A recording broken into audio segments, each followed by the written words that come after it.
Aduh, udah nggak nyaman bisa. nih, ah, gitu kan. Udah nyaman nih pakai WA gitunya, kenapa mesti syuting dan sebagainya. Iya. Oh, bisa, akhirnya bisa. Ketika mereka sudah nyaman gitu kan dengan YouTube, kita rubah lagi gitu kan. Karena kita kan harus melihat konstituen, bukan hanya Iya. dari satu sisi kita. Mm.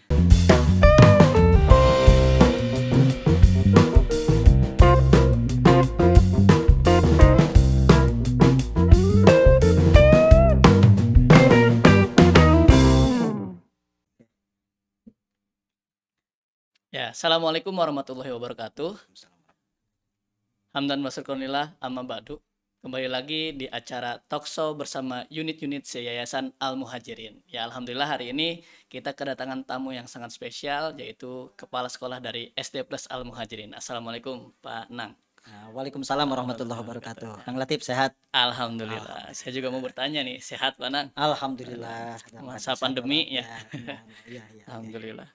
Saya lihat SD Plus Al Muhajirin ini meskipun di masa pandemi tetap eksis gitu. Alhamdulillah. Ini kan berkat doa, terutama barokah dari Pak Kiai ya, yang senantiasa mendoakan santri-santrinya, Iya. guru-gurunya, sehingga kita semua sebenarnya numpang berkah dari beliau ini. Oh ya, subhanallah, luar biasa. Berkah beliau nyebar kemana-mana ya. Betul, betul, betul. Sampai mau 7 kampus. Mau 8 apa sekarang? Insya Allah 8 ya. Saya 8 ya, alhamdulillah. Nah, sebelum kita ngobrol lebih lanjut, pengen tahu dulu nih Pak Nang, apa namanya, cara-cara atau tips yang tadi saya katakan eksis nih, kenapa SD Plus itu tetap eksis gitu walaupun di masa pandemi gitu. Betul ya. Nah, mungkin saya sedikit highlight dulu ya, mungkin siap. supaya pemirsa juga tahu nih gambaran bagaimana kondisi lembaga pendidikan, Iya. khususnya SD Plus Al Muhajirin yang kami rasakan gitu ya, menghadapi situasi masa pandemi. Betul. Mungkin kita semuanya juga tidak pernah membayangkan akan tiba pada suasana atau kondisi seperti sekarang ini. Betul. Dimana kita mau sekolah aja lah, kata peribahasanya itu mau sekolah aja rada apa seselumbutan gitu kan, seperti itu, karena kita memang dibatasi aturan karena demi menjaga kesehatan bersama. Nah, tentu dengan pembatasan-pembatasan, kemudian kita harus menyesuaikan dengan keadaan yang baru, sehingga pola-pola pembelajaran lama yang biasa kita lakukan, maka di masa pandemik ini 100 bahkan 360 derajat berubah gitu kan. Kalau dulu mungkin ketika kita mempersiapkan tahun ajaran baru, kita siapkan kelas, kemudian setting jadwal guru, kemudian guru nanti ngajar, murid datang ke kelas dan sebagainya. Nah, ketika pandemi ini kan berbeda. Murid tidak ada di kelas gitu kan, tapi murid ada di rumah. Bagaimana kita supaya pembelajaran itu tetap nyampe. Nah, sehingga kita berupaya gitu kan memanfaatkan. Nah, ini ya hikmah dari pandemik ini gitu ya. Satu kata kuncinya kita adalah memanfaatkan berbagai sumber daya, baik itu kita sumber daya manusianya, kita lihat nih kemampuan para gurunya dan sebagainya. Kemudian kita juga memanfaatkan sumber daya teknologi yang tersedia. Nah, sehingga dari hasil analisis yang kita miliki nih, kemampuan sumber daya guru seperti apa, kemampuan sumber daya apa itu orang tua dan siswa seperti apa, kemudian kemampuan sumber daya teknologi yang dimiliki seperti apa, sehingga kita bisa memungkinkan untuk melakukan pembelajaran dan layanan-layanan pendidikan lainnya tetap bisa eksis walaupun di masa pandemik seperti ini. Nah, alhamdulillah kita sejak 2 tahun terakhir ini kita sudah mencoba nih beberapa metode gitu kan dalam pembelajaran, terutama dalam layanan pendidikan, bukan hanya pembelajaran tapi layanan pendidikan. Karena kalau pembelajaran kan hanya transfer of knowledge saja kan, hanya kita mengantarkan pengetahuan kepada anak-anak, tapi ini juga pendidikan juga. Gitu kan, pendidikan bagaimana pembiasaan, karakter pembiasaan yang baik, habit sehari-hari dan sebagainya. Nah, maka kita ini sedikit flashback ya ke belakang. Ini di tahun-tahun awal ketika pandemik gitu kan, kita pembelajaran itu kepada orang tua, layanan itu via WA. Awalnya Awal-awal via WA gitu kan, tugas-tugas itu diberikan via WA gitu kan. Sampai kepada titik jenuh kan, titik jenuh via WA itu. Kemudian kita coba tingkatkan lagi waktu itu ya, kita mencoba gitu kan, karena ini kalau via WA ini anak-anak ini gak bertemu dengan gurunya gitu kan, hanya secara tekstual saja mereka membaca tugas-tugas yang diberikan guru gitu kan.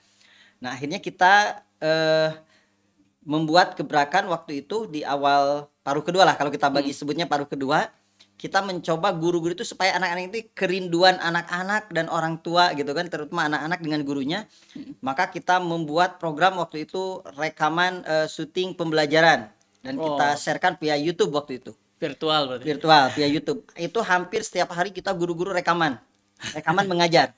Kalau Rekaman aja. sebelumnya itu mengajar secara langsung ke kelas, nah sekarang mereka belajar mengajar via di kamera. Wah, gitu kan. Nah, ternyata dari sana dapat hikmah. Channel YouTube SD Plus itu yang awal-awal hanya sekitar 400 subscribe gitunya. Kurang Naik. lebih 400 subscribe saja gitu ya. Nah, dengan sebenarnya itu kan bukan tujuan utama ya untuk Iya. menaikkan subscribe YouTube itu, cuma itu keimbasan itu. Ketika kita memproduksi banyak bahan ajar, guru-guru sendiri yang apa itu yang mengisi gitu kan. Ada guru matematika, guru bahasa Arab, guru bahasa Sunda, mereka mengajar gitu kan. Kemudian kita juga apa dengan animasi-animasi yang menarik. Ternyata karena pandemik mungkin sama, sekolah lain juga butuh materi-materi bahan ajar itu. Ternyata yang nonton itu bukan hanya kita lihat pantau itu bukan hanya dari sekolah kita, bukan hanya murid-murid kita. Dari yang lain juga ada Ternyata gitu. sekolah-sekolah lain juga menggunakan YouTube kita, menggunakan bahan ajar yang kita produksi itu. Nah, itu alhamdulillah gitu ya, kita memproduksi lebih kurang 50 video pembelajaran waktu itu. Oh, subhanallah. Nah itu tahap kedua lah. Tahap Tahap awal kedua. kita dengan apa itu tadi dengan apa WA ya. Nah, via telepon WA gitunya. Nah, itu juga lama-lama sampai titik jenuh juga ternyata. Akhirnya kita terus berusaha lah gitu. Terus jadi tidak stuck di satu bentuk gitu. Di satu model kan, bentuk tadi model lah kita tingkatkan ke YouTube. Awalnya antusias, kemudian beberapa saat kemudian juga mulai redup lagi karena anak-anak Nggak ada juga nonton interaksi. nonton video terus kan bosen juga. Iya. Maka kita combine langkah berikutnya yaitu dengan memanfaatkan teknologi virtual meet gitu ya. Ada Google Meet, Zoom meeting. Oh, iya. Kita combine dengan video-video pembelajaran, dengan apa itu animasi-animasi pembelajaran. Pokoknya yang guru-guru buat kita terus guru-guru itu kita dilatih gitu, ditantang untuk memanfaatkan teknologi. Mungkin yang awalnya guru-guru itu hese gitu ya kan gitu biasanya kan kita itu sudah apa itu apa blocking apa itu ya blocking mental blocknya itu mental sudah block, terbentuk gitu ya. Begitu kita tawarkan program Aduh, udah nggak nyaman bisa. nih gitu kan. Udah nyaman nih pakai WA gitunya kenapa mesti syuting dan sebagainya. Bisa akhirnya bisa ketika mereka sudah nyaman gitu kan dengan YouTube kita rubah lagi gitu kan karena kita kan harus melihat konstituen bukan hanya dari satu sisi kita. Nah, inilah salah satu mungkin kenapa kita sampai hari ini alhamdulillah bisa eksis karena kita tidak stuck di satu model gitu kan. Kalau kita sudah nyaman dengan ini udah tapi kita cari explore lagi gitu kan. Nah, akhirnya kita gabungkan, combine. Nah, sampai akhirnya juga jenuh juga. Maka akhirnya kita juga mensiasati selain kita bermain di secara virtual pembelajaran daring ya kita ada Zoom meeting ada kemudian kita perkenalkan juga apa video-video animasi gitunya kemudian kita juga dengan bentuk-bentuk kuis yang ada kuisis ada banyak lah pokoknya media-media pembelajaran yang guru-guru itu harus gitu kan diulik lah diulik sama-sama sehingga anak itu tidak jenuh tapi tetap Kang Latif ya yang namanya pembelajaran itu kalau hanya sekedar jarak jauh seperti itu tetap membosankan ternyata. Tetap tuntutan orang tua itu ya harus adalah tatap mukanya gitu. Walaupun dalam tanda petik saat itu belum dibolehkan kan untuk menggelar pembelajaran tatap muka. Akhirnya kita terus berpikir juga gitu kan kalau terus-terusan begini kan anak-anak juga karena terus terang kan kalau jarak jauh begitu kata orang tua ini yang belajar bukan anaknya kebanyakan. Orang tua. Gitu kan. Yang belajar orang tuanya, Pak. Kita tatap muka gimana gitu kan ini kan desakan-desakan kita ya intinya kita juga kuncinya selalu terbuka terhadap masukan-masukan orang tua keluhan itu kan menjadi suplemen lah buat kita dan energi maka kita ini sangat terbuka gitu kan dengan masukan-masukan dari orang tua ini kenapa karena kita butuh nah tadi itu kan kita perubahan dari WA kita membuat ke apa itu YouTube ke apa virtual meeting dan sebagainya itu kan masukan termasuk juga desakan ini untuk menggelar tatap muka gitu kan nah, kita padahal tidak boleh kan waktu itu akhirnya kita berpikirlah keras bagaimana kita akhirnya di fase berikutnya setelah fase-fase kita tapi tetap kita dicombine ya terus yang sudah berjalan itu WA-nya dipakai gitu kan YouTube-nya dipakai kemudian apa Google Meet atau apa Google Zoom. Meet-nya, Zoom-nya, GCR-nya, Quizzes dan sebagainya tetap dipakai. Tapi kita combine juga dengan ada tatap mukanya. Hmm. Waktu itu kan kita di fase awal-awal tahun ya, ketika corona ini luar biasa gitu kan. Kita kan sekolah ditutup sama sekali. Maka waktu itu kita meluncurkan program sistem pembelajaran zonasi. Zonasi. Zonasi. Ya kita eksplor lah. Mm-mm. Sistem zonasi itu kita data anak-anak yang di zona mana nih yang berdekatan yang banyak. Mm-mm. Maunya di kelas 2 di zona panorama ini ada sekian anak. Nah, kita data dulu seperti itu melalui wali kelas. Di zona Usman ada sekian, di zona PIP ada berapa dan beberapa zona yang lainnya. Nah, maka dari zona-zona itu dikumpulkan di satu tempat sehingga mereka kan tidak terlalu jauh penyebarannya. Iya. Nah, umpamanya di zona Usman kelas 2 ada sekian anak, maka kumpullah di salah satu rumah volunteer orang tua yang siap gitu kan untuk mengadakan pembelajaran di sana. Anak-anak kumpul di sana, kemudian gurunya yang datang ke sana. Iya, tapi tetap sesuai protokol kesehatan. Betul, kita kan guru-guru harus sesuai protokol kesehatan dan itu anak-anak kan hanya ada lingkungan itu. Yang Iya. Usman hanya Usman saja. Usman ya, nggak menyebar ya. Enggak, tidak. Kemudian yang panorama di panorama itu makanya kita sistem zonasi. Walaupun itu sangat melelahkan bagi guru. Kenapa saya katakan melelahkan? Karena sehari rata-rata kan 3 pertemuan guru itu. Pamannya pertemuan pertama zonasi Usman, dia ke Usman. Iya. Jam kedua dia umumnya zonasi ke Bundar. Ya ada kan daerah-daerah, karena alhamdulillah santri kita ini tersebar dari mulai ada orang Sukatani, orang Pleret sampai orang Manasa juga ada gitu kan. Daerah sananya ada daerah Cikopo dan sebagainya. Maka ini ya zonasinya cukup jauh-jauh. Iya. Nah, sehingga guru-guru ini juga luar biasa saya ucapkan terima kasih lah kepada guru-guru yang begitu mujahadah di kala pandemik ini gitu kan. Mereka tetap gitu kan mengajar dengan penuh mujahadah kesungguhannya gitu kan. Dengan sistem zonasi itu alhamdulillah lah sedikit terobati. Walaupun memang belum perfect ya kita menggelar tatap muka di sekolah.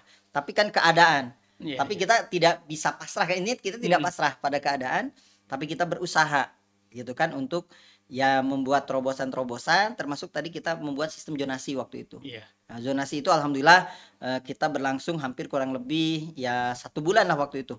Jadi guru-guru keliling, jadi guru yang keliling. Jadi kalau biasanya anak yang datang ke sekolah, kemudian guru sudah duduk manis di kelas menunggu anak-anak datang, kemudian pembelajaran, pulang selesai. Tapi itu dibalik 360 derajat karena keadaan gitu kan.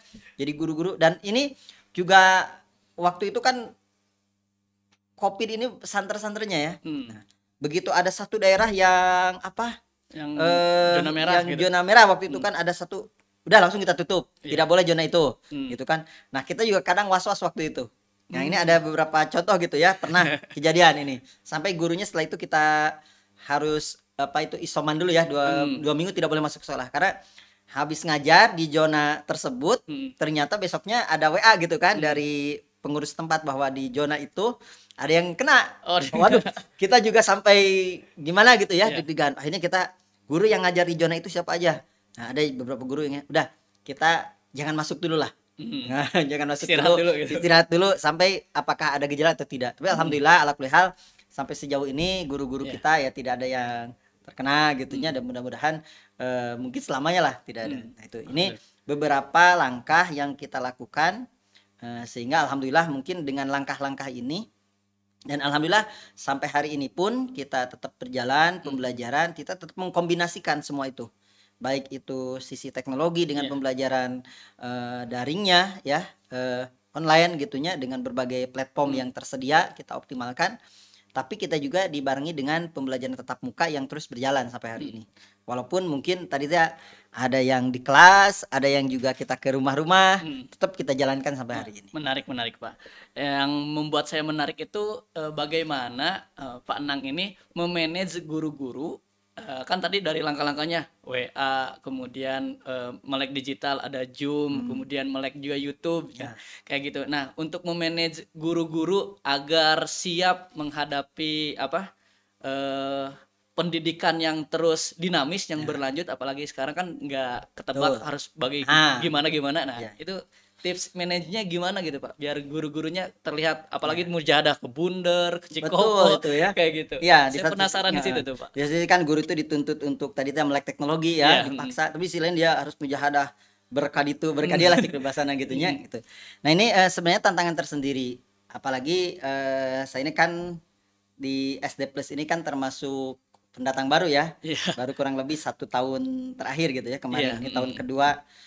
Dan saya ketika masuk ke SD Plus ini kan dalam keadaan kondisi pandemik, Oh nah iya, dengan betul tantangan yang betul. luar biasa. Kemudian guru-guru yang eh, kalau dari usia itu kan Mhm. sangat variatif.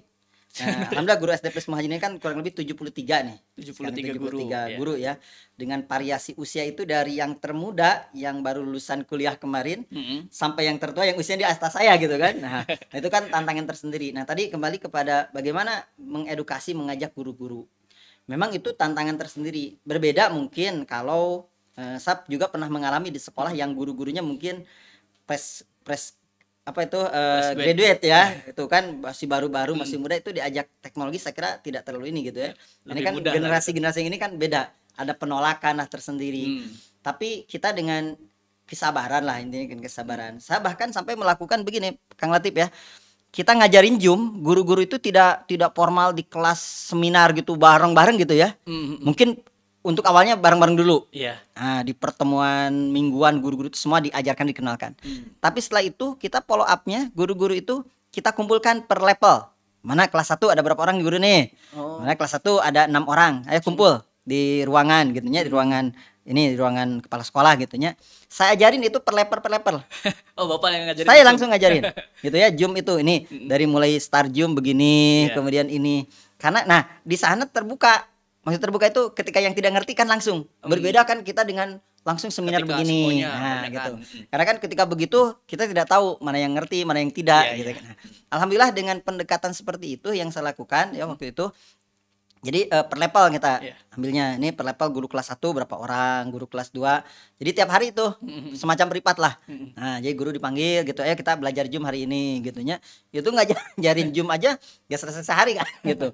Jadi kita jangan mikirnya generasi-generasi milenial yang di bawah ya kelahiran berapa mungkin Milenial 95 ke atas lah. 95 ke atas itu kan mungkin lebih gampang gitu ya. Tapi kan yang usia-usia seperti saya gitu Iya. kan perlu mikirnya perlu lama gitu kan. Nah, makanya itu pendekatannya secara lebih ke tadi tuh pendekatan Personal kayak gitu ya. personal gitu ya. Jadi tidak secara umum. Mungkin secara umum dikenalkan, Iya. tapi setelah itu kita langsung di follow up dengan dalam kelompok-kelompok kecil. Iya.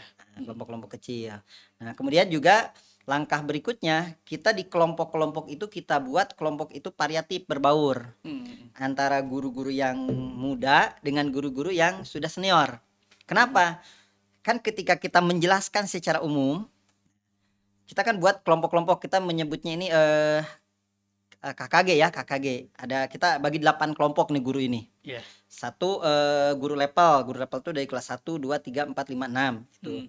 Kemudian guru mata pelajaran tersendiri kelompoknya. Iya. Terakhir ada guru tahsin Al-Qur'an dan tahfidz. Mhm. Nah, ini kan dengan kelompok itu, di dalam kelompok-kelompok itu kita mix. Jadi tidak hanya semua guru senior, tidak guru muda-muda, tapi di mix. Kenapa? Dengan kelompok itu kita berharap ada transfer of knowledge gitu ya, saling Iya. berbagilah, saling berbagi ketika yang sepuh tidak paham, misalnya yang muda tidak paham tentang, karena dengan pengalaman kan guru-guru cara menghadapi siswa bagaimana itu kan luar biasa gitu kan, kesabaran. Bedanya kan kalau anak-anak muda pengennya cepat-cepat dan sebagainya, tapi Iya. orang-orang itu kan luar biasa. Jadi ini di-combine. Alhamdulillah ini saling mengisi gitu kan. Nah, ini kita bagi kelompok-kelompok kecil, kemudian dalam pembelajarannya tadi itu kita secara persuasif dengan ketelatenan lah gitu, ketelatenan. Karena kalau kita terlalu banyak juga menghiraukan Mhm. begitu ini, kita luncurkan nih, kita pembelajaran nih kita tambah nih gitu ya, umpamanya dari kita udah nih alhamdulillah YouTube umpamanya ya, Iya. alhamdulillah udah sukses gitu ya YouTube, kita tambah nih besok kita interaktif dengan Zoom. Wow, kan kalau kita mendengarkan saja langsung ditolak gitu. Wah, bagus. Karena itu ge kerek paham gitu geus naon deui gitu nya. Nah, Udah nambah lagi. kalaulah kita cepetan cepet pundung gitu nya. Mhm. Gitu nya. Nah, maka kita inilah mungkin perlu kehadiran pemimpin di sana gitu. Iya. Jadi gitu. Sama lah seperti itu. Luar biasa. Gitu ya. Dari luar, dari besar dulu ke Ya, kecil dari sampai kecil. personal Nah, diperhatikan gitu, ya, Pak. dari kecil. Luar biasa. Nah, untuk ini Pak, kita kan sekolah swasta gitu ya. Betul. Sekolah swasta itu otomatis kalau nggak ada siswanya, kalau nggak ada kepercayaan dari Betul orang betul tua betul. gitu, bisa gulung tikar lah. Betul betul. Mungkin sekarang banyaklah kasus di Ya, sana ya. di sini gitu.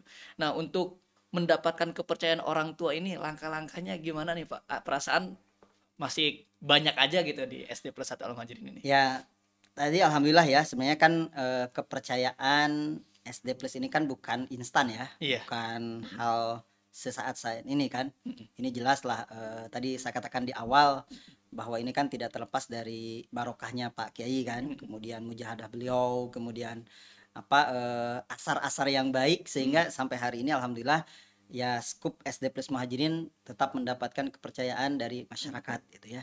Nah, selain itu juga kan kita ya terus terang kami di sini kan santri beliau mhm, diamanahi. Nah, ketika diberi amanat inilah maka kita pegang gitu ya dengan penuh apa amanah yang sudah ditabur oleh beliau, ditanam oleh beliau, amanah ini yang kita pegang. mhm, Nah, tadi diantaranya untuk menjaga kepercayaan orang tua ini karena terus terang kita harus selalu menekankan kepada guru-guru mhm. kita bahwa mental kita ini harus mental ya sekolah swasta itu mentalnya harus mental apa, mental siap fighter gitu ya. Fighter di sini siap siap mengarungi gitu kan, Mhm, karena kita kalau lemah, memble, tidak ada mhm, dobrakan, tidak ada program-program yang jitu, tidak ada pembeda, mhm, mungkin ya kepercayaan masyarakat itu akan luntur. mhm. Kedua, kepercayaan ini harus terus dijaga, yaitu dengan selalu menjaga kualitas kita. Karena ketika kualitas ini apa, memudar, Mhm, orang tua otomatis karena sekarang terus terang di Purwakarta ini kalau kita melihat ya banyak pilihan ya. mhm, Kalau dulu mungkin di awal-awal tahun 99 ketika SD Plus Al Muhajirin berdiri, mungkin sekolah swasta SD di Muhajirin ini bisa dihitung jari. mhm. Kalau hari ini jari udah tidak sanggup menghitung gitu kan. Udah Di banyak. Kecamatan Purwakarta saja sudah bukan hitungan jari SD Mhm. swasta itu sekarang. Oh, Artinya pilihan orang tua itu luar biasa gitu kan. Dengan sekolah-sekolah baru yang mungkin fasilitasnya lebih di lebih antara bagus, mhm, kita gitu kan. Nah ini yang selalu kita tanamkan kepada guru-guru kan kita ada pembinaan. Ini pembinaan yang Pak Kiai juga selalu lakukan kepada kita. Pertama, pembinaan secara umum ya, mhm, yang Pak Kiai lakukan selama sebulan sekali. Itu dengan guru-guru, Pak Kiai menanamkan apa itu pondasi-pondasi awal, kemudian tujuan muhajirin ini, arah mhm, muhajirin ini selalu diingatkan oleh Pak Kiai. Kemudian kita juga ada pembinaan harian. Karena pembinaan harian ini sifatnya reminder. Karena orang itu kalau gak diingatkan lupa. iya, Lupa akan tujuan, lupa niat gitu kan. mhm, Nah, maka kita reminder ini harian. Dalam briefing pagi itu kita sebelum masuk ini selalu ada apa briefing penguatan, harian penguatan. Itu kan pesan-pesan singkat yang intinya reminder, mhm, mengingatkan tujuan, niat, jangan mhm, sampai meleset gitu nya. Nah, ini terus dikuatkan. Ada juga kita pembinaan guru-guru yang lebih komprehensif mungkin mingguan. Kita mingguan. Nah, ini tadi mingguan. Nah, mingguan ini biasanya diisi dengan program-program baru, pelatihan mhm, yang baru dan sebagainya. Terus juga ada yang sifatnya ya accidental tadi, kayak pelatihan, penguatan, in-house training, mhm, termasuk tadi itu penguasaan teknologi, dari mulai kita apa pengelolaan video, penguasaan juga konteks pembelajaran, kemudian di sisi pembelajaran Al-Qur'annya kita ada apa itu sertifikasi, ada taskhih iya, Quran. Terus ini kemudian dari sisi pembelajaran yang lainnya juga ada pelatihan apa pembuatan soal. Jadi terus apa guru-guru ini juga kita bina, bukan hanya mereka dituntut tapi kita juga dibina gitu ya, dibina dalam pembinaan baik itu dari sisi kemampuannya gitu kan maupun kita bina juga dari sisi apa kesejahteraannya juga iya, tentu harus kita perhatikan gitu mhm, kan. Nah, ini yang menjadi concern kita gitu kan. Sehingga ya mudah-mudahan kalau guru-guru secara apa, secara eh, knowledge-nya, secara kemampuannya terus kita latih, kita mhm, asah, kita latih, kita didik gitu kan. Yang mudah-mudahan outputnya juga kepada siswa-siswa tentu akan baik. iya, Nah, inilah salah satu upaya gitu kan untuk menjaga tadi itu. Karena sekali sekolah swasta kan modalnya adalah kepercayaan. iya, Kepercayaan. Ya, kepercayaan ini harus terus dipelihara dan Pak Kiai ini mengajarkan kepada kita. Pak Kiai itu kan setiap bulan secara langsung kepada guru-guru itu kan terus mhm, apa melakukan pembinaan. Nah, maka kita generasi-generasi di bawahnya gitu kan murid-muridnya tentu kan harus lebih dari beliau gitu iya, kan. Beliau dengan yang mujahadahnya dengan sekupnya yang dari mhm, kampus 1 sampai ke kampus 8 gitu kan. semua kageroh gitu. Hmm. Apalagi kita gitu kan hanya yang diamanahi fokus di satu kampus. Nah, maka inilah yang menjadi concern kita gitu ya. Jadi selain pembinaan guru, kita terus semua dibina lah, intinya Iya. dibina seperti itu. Kalau boleh tahu Pak, PPDB udah beres ya kemarin? Kalau PPDB tahun ajaran kemarin alhamdulillah udah Udah beres. beres. Ya target kita 5 kelas alhamdulillah terpenuhi gitu kan. Dikala pandemik sebenarnya kan di awal-awal kita juga agak sedikit pesimistis ya. Wajar lah pesimistis Iya. di sini kan dalam kondisi pandemi, kemudian kita juga dari berbagai aspek gitu kan, perusahaan banyak yang gulung tikar dan Iya. sebagainya gitu kan, orang tua juga banyak ini kondisi ekonomi Kondisi masyarakat ekonomi. juga. Tapi alhamdulillah qadarullah gitu nya target kita memang tahun kemarin 5 kelas dan alhamdulillah terpenuhi gitu. Terpenuhi. Walaupun memang secara penurunan terus terang pandemik ini juga berpengaruh. Pertama ya yang kami rasakan penurunan itu jumlah siswa mutasi pindah juga cukup banyak. Oh. Cukup banyak lah. Tapi juga yang ini ada yang menarik nih Kang Latif ya gitu. Ini Gimana, sedikit ini ya. Pak? Ada yang menarik karena kita juga membuka program unggulan yaitu asrama. Nah, ini yang tidak dimiliki oleh mungkin sekolah-sekolah SD lain ya di Purwakarta. Kita punya SD Plus Al Muhajirin 1 ini punya keunggulan menyediakan asrama santri Asrama SD. berasrama SD. Nah, itu di satu sisi yang mutasi cukup banyak mutasi keluar. Tapi yang permohonan masuk juga khususnya dari luar daerah itu banyak. Terutama mereka yang ingin masuk ke SD Plus Al Muhajirin yang mondok. Oh, yang mondok banyak Yang nih, Pak? mondok itu bahkan kita sampai terus terang menolak. Kenapa menolak? Karena kapasitas asramanya. Nah, Iya, gitu betul, kapasitas asramanya. Mungkin ini juga perlu perhatian nanti kepada yayasan juga. Mungkin saya kira ini perlu dikembangkan karena melihat minat yang mendaftar ke SD gitu kan yang berasrama ini cukup luar biasa. Kita kalau dihitung dalam setiap di awal-awal pendaftaran kemarin gitu ya sampai bulan kemarin terakhir itu di sekitar bulan Juli, Agustus, September lah, sampai September kemarin gitu ya.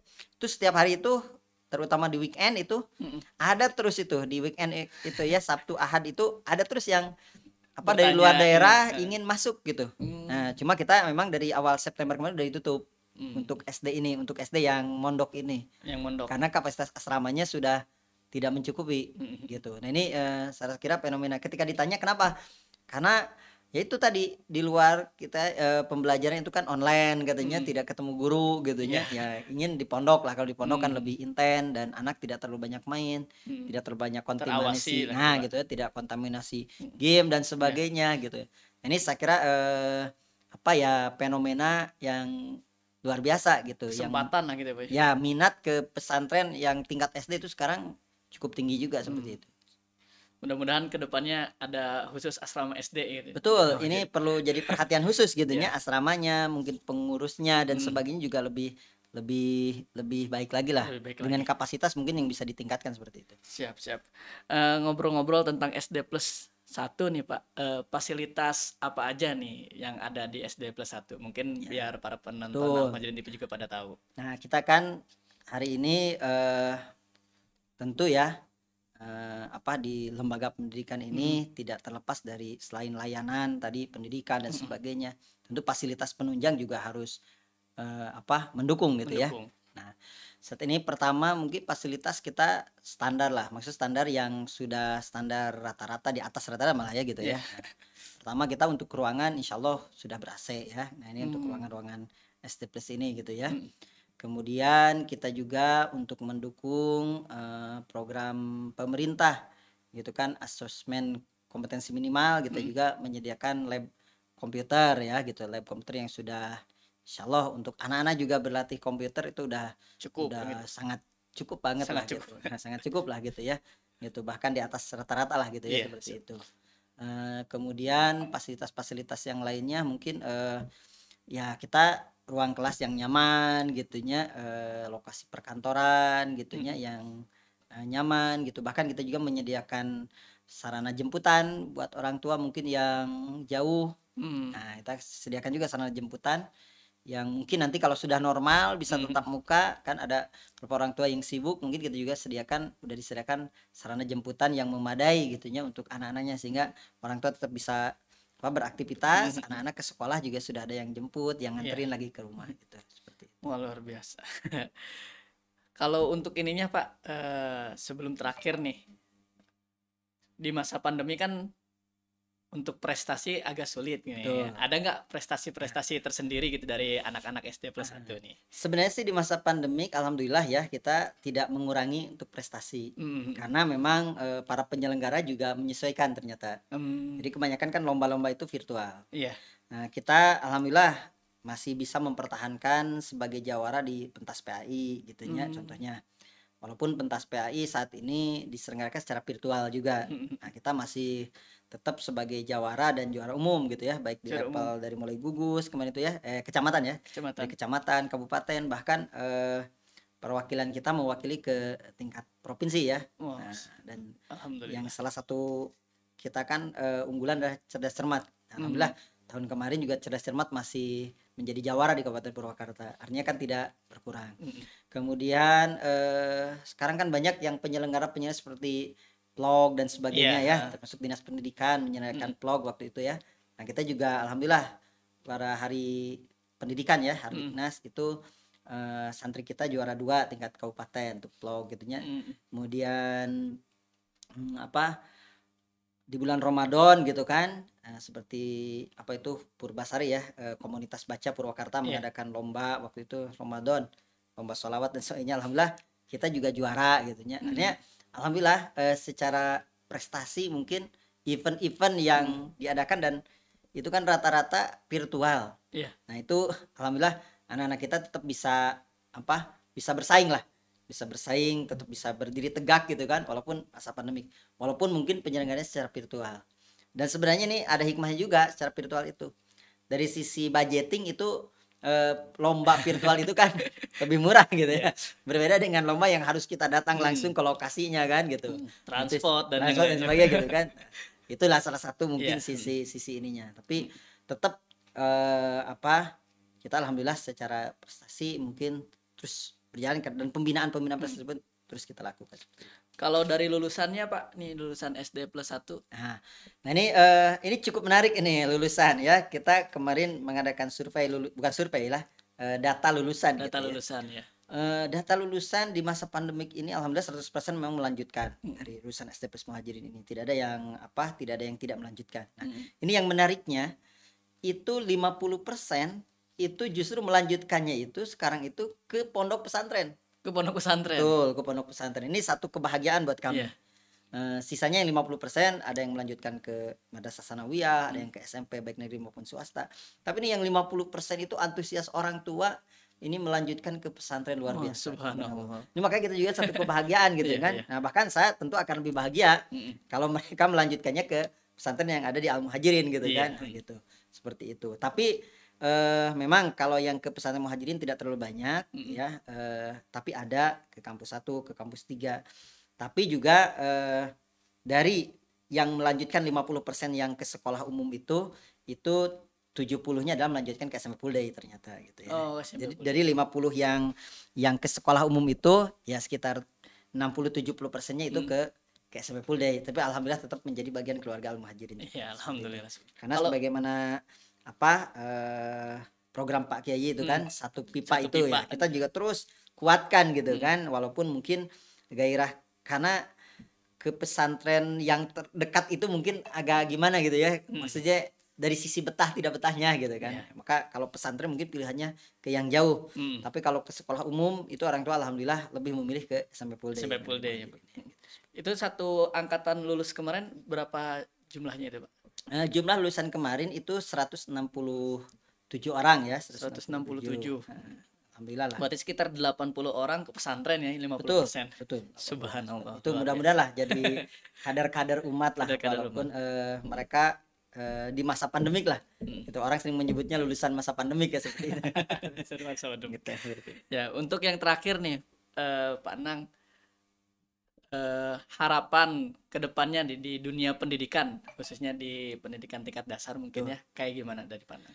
Nah, harapan saya pertama tentu sebagai orang yang merasakan ya di masa pandemik, saya sangat berharap pertama harapannya mungkin pandemi ini segera berlalu Iya, dan amin. kita pembelajaran bisa kembali normal. Amin. Karena saya sangat merasakan daya serap, kemudian pembinaan karakter, Mm-mm. pembinaan akhlak gitunya sangat berkurang ya Iya. dengan pembelajaran daring ini. Nah, tentu harapan pertama yang paling utama tentu pembelajaran secara normal tatap muka segera bisa digelar di Mm-mm. semua sekolah dan pandemi ini segera berlalu. Nah, harapan yang kedua mungkin kita berharap kepada ini pemerintah terutama ya Iya. dalam penyusunan kurikulum gitu Mm-mm. ya. Ini untuk tingkat dasar ini uh, untuk tahap-tahap awal khususnya ini penanaman nilai-nilai moral ini harus lebih Mm. dibandingkan mungkin dengan pengetahuan-pengetahuan seperti eksak dan sebagainya gitunya Iya. dan juga nilai-nilai kebangsaan. Karena kita melihat ini ya di kurikulum dasar ini Mm. nilai-nilai kebangsaan itu kurang gitu ya. Mm. Sehingga anak-anak kita ini apa nilai-nilai rasa kecintaan mungkin terhadap Tanah air. negara tanah ini itu kurang gitunya Mm. seperti ini. Saya kira SD itu tingkat dasar itu harus fokus kepada moral, akhlak dan nilai-nilai kebangsaan. Mm. Saya kira. Kalau nanti untuk keprofesian dan sebagainya mungkin di tingkat berikutnya lah. Iya, tingkat Gitu selanjutnya. kan untuk eksak dan sebagainya. Saya kira untuk tahap-tahap awal ini calistung gitunya baca tulis hitung gitu kan sebagai modal dasar Iya. pengetahuan, kemudian penguatan karakter moral akhlak dan satu lagi itu nilai-nilai kebangsaan. Mm. Saya kira ini penting sekali sehingga ketika mereka mungkin sudah lepas dari tingkat dasar ini ini apa mereka dengan punya basic keimanan yang kuat, akhlak yang kuat gitu kan dan juga nilai-nilai kebangsaan yang kuat sehingga pengaruh apapun yang datang setelahnya karena mungkin semakin terbuka gitu Iya. kan wawasannya, tapi kalau sudah hatinya kuat dengan Mm. pondasi iman, akhlak gitunya yang Sudah kuat, dibentengi nilai-nilai lah gitu. kebangsaan Mm. kuat, itu mungkin tidak akan mudah terpengaruh. Si- Tapi kalau sudah sekarang banyak dituntut, nah Mm. dituntut terlalu di luar kebutuhan anak-anak dasar gitunya. Nah, saya kira ya mereka jadi generasi-generasi yang labil. Ini yang mungkin perlu diperhatikan lah para pemerhati gitunya Mm. dalam kaitan dengan apa kurikulum lah, Iya. konten muatan yang ada di sekolah dasar seperti itu. Luar biasa. Nggak kerasa nih. Sudah 30 menit lebih. Mau 40 menit ini. Luar biasa sekali pesan-pesannya, mudah-mudahan terrealisasikan ya Pak ya, Amin, amin, amin. penguatan apa moral dan cinta tanah air ini dari apa anak-anak sejak dini. Ya mungkin cukup sekian talkshow kali ini. Terima kasih Pak Nang Sama-sama atas Mas ya. waktunya, sungguh menginspirasi dan mudah-mudahan bagi para kepala atau sekolah-sekolah di luar sana yang apa swasta juga bisa mencontoh lah sedikit atau banyaknya dari podcast atau talkshow kita hari ini. Amin, amin. Kita tutup. Assalamualaikum warahmatullahi wabarakatuh. Waalaikumsalam warahmatullahi Terima kasih Pak Nang. wabarakatuh. Sama-sama.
Assalamualaikum warahmatullahi wabarakatuh. Bapak perlu jelaskan bahwa tentang kelahiran Bapak ada beberapa versi. Versi pertama adalah ijazah, yaitu 10955. Dalam buku Hijrah Mengubah 10954. Sedangkan di dalam perkiraan Bapak tahun 54, tapi bulannya bukan September tetapi bulan April tanggal 4. Oleh karena itu, kalau berdasar tahun 55 umur Bapak 66. Kalau berdasarkan tahun 54 berarti umur Bapak 67. Hanya disebut 68 itu ada 68 berjalan. Sehingga tahun ini menuju tahun 69 berjalan. Dan berharap bahwa umur ini semakin panjang, semakin manfaat, semakin memberi kontribusi buat bangsa, negara, dan agama. Kemudian harapan Bapak bahwa menyampaikan pesan-pesan dakwah tidak terhalang oleh umur. Kemudian yang menjadi alasan tahun 55 adalah kakak yang waktu itu memasukkan ke sekolah, yaitu Kang Aang. Begitu ditanya, ternyata beliau mengatakan 55 itu ada perkiraan saja. Kemudian kalau 54 Bapak berdasarkan keyakinan, yaitu ada askes pensiunan Abah yang tercantum 54. Kemudian yang kedua, kakak sendiri umurnya tahun 52 dilahirkan, jadi 69 atau 70 jalan. Sedangkan adik lahir tahun 56. Dan ibu di Sumedang ini melahirkan rata-rata per 2 tahun. Sehingga kalau misalkan Bapak mengatakan 54, karena memang kakak ada lahir 52, adik lahir 56. Jadi oleh karena itu mudah-mudahan perhitungan ini buat catatan sejarah saja, karena tidak akan mengubah umur tahun berapapun lahir atau tanggal berapapun, karena semua sudah ditentukan Allah Subhanahu wa taala. Assalamualaikum warahmatullahi wabarakatuh.